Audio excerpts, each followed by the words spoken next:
Beginning this hour today, though, with growing economic headwinds, a new survey by the National Association for Business Economics projecting the U.S. economy to grow dramatically slower with the risk of a recession increasing. The weaker outlook comes as business leaders gather in Davos, Switzerland, warn of a global economic slowdown at the World Economic Forum. And our very own Brian Sozzi is standing by for us in Davos.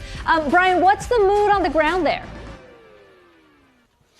Hey, Kiko. Well, the mood on the ground, at least for me, is interesting because it's about 70 degrees out here. I'm rocking my nice orange badge here, which gets me into all sorts of places, as Brian Chung knows very well because he was in Davos as well, too. The black badge is the real one you want. But look, I think there are a couple early takeaways from day one at Davos. First thing, a multi-speed recovery. Every conversation that I've talked to or I've had with leaders here so far on day one of Davos, they're saying business is growing and they're not necessarily seeing signals of a recession now, but they are seeing a slowdown. Moments ago, I talked to Intel CEO Pat Gelsinger. He told me he is seeing an economic slowdown, but stopped short of seeing a recession. And then by the same token, I popped in a panel with Marriott CEO Tony Capuano talking about how he's going to invest double the amount of capital in Saudi Arabia over the next 5 years. I don't think you'd be making that investment if we were nearing a recession. So again, very interesting first day here. And the crowds are here. You know, the news suggests that there's about 2,500 people. The printouts are 2,500 people at this event.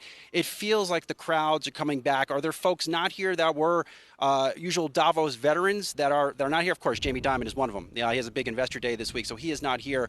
But there are a lot of first-timers, too, as well, that are returning to Davos for the first time. Before I came on here, I caught up with Slack CEO Stuart Butterfield. They are now part of the Salesforce ecosystem. This is his first Davos. Told me he was off to go meet a customer. So, again, a lot of interesting things going on. First day on Davos, a lot more big panels coming up in the days ahead. And you really want to keep an eye on, I would say, for really tomorrow, that's when Stefan Bancel, the CEO of Moderna, and then also Pfizer CEO Albert Bourla, they will be speaking at two different conferences, really at a time where COVID case counts continue to rise. You want to tune into that one as well. And of course, Bill Gates also speaking tomorrow as well about how to prevent the next pandemic.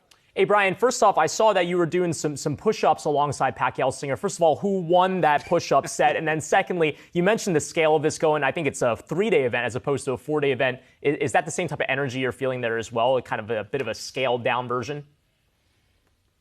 I'll start with Pat Gelsinger. He did, in fact, beat me in the push-ups. He's a noted push-up guy, very high energy. He banged out about 25 push-ups, and I would say about 30 seconds. I did 5. You know, I'm in a tight suit, Brian. You know, as you know, you can't move around in these things.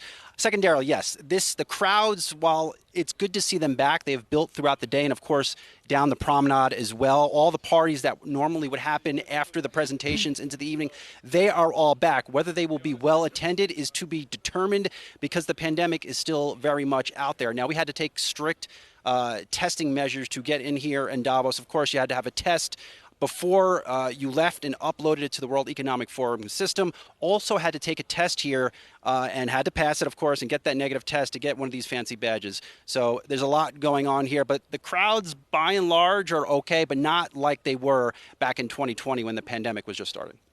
Well, Brian, enjoy that weather. This is the only time you're ever going to cover Davos without a coat on, right? Because it was delayed. I'm working on my tan, Akiko. I'm tan. I'm feeling great. I really needed this air. I need to get out of the office. We look forward to your coverage all week. Brian Sozzi joining us from the World Economic Forum in Davos.